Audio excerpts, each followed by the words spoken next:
Hi అండి, ఈరోజు బెండకాయ పప్పు అయితే చేసుకున్నాము. బెండకాయలు కట్ చేసుకొని ఈ బెండకాయ పప్పు సంగట్లేకి కానీ చాలా బాగుంటుంది. ఆనియన్స్ కట్ చేసుకొని, పచ్చిమిరకాయలు కట్ చేసి పెట్టుకొని, టమాటో కట్ చేసుకొని, చింతపండు, కరివేపాకు అన్నీ తీసుకొని కట్ చేసి పెట్టుకొని, ఆయిల్ వేసుకొని, సాసబలు, ఆనియన్స్, పచ్చిమిరపకాయలు కట్ చేసి వేసుకోవాలి. కరివేపాకు వేసుకోవాలి.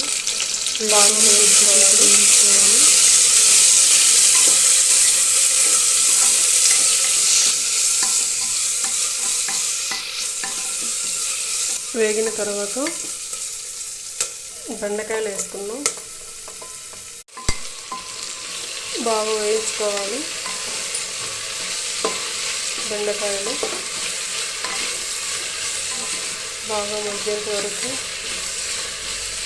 వేయించాలి.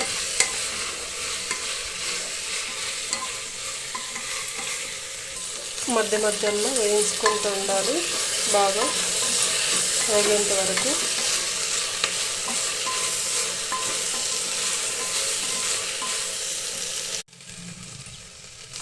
ఇలా బాగా వేగిన తర్వాత టమాటో వేసుకున్నాం.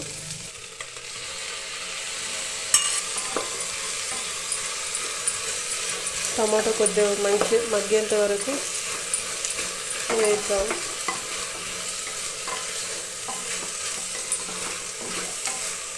పసుపు వేసుకోవాలి, ఉప్పు వేసుకోవాలి. కలిసేంత వరకు బాగా వేయించుకోవాలి.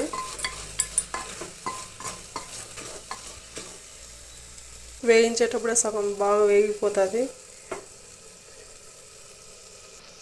సగం ఉడికిపోతుంది. బాగా వేగిన తర్వాత వాటర్ వేసుకోవాలి.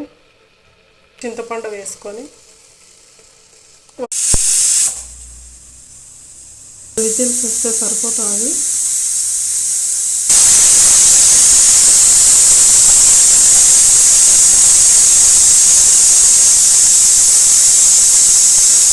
కుక్కర్ మూత తీసుకొని మెదుపుకోవాలి పప్పు గుత్తితో.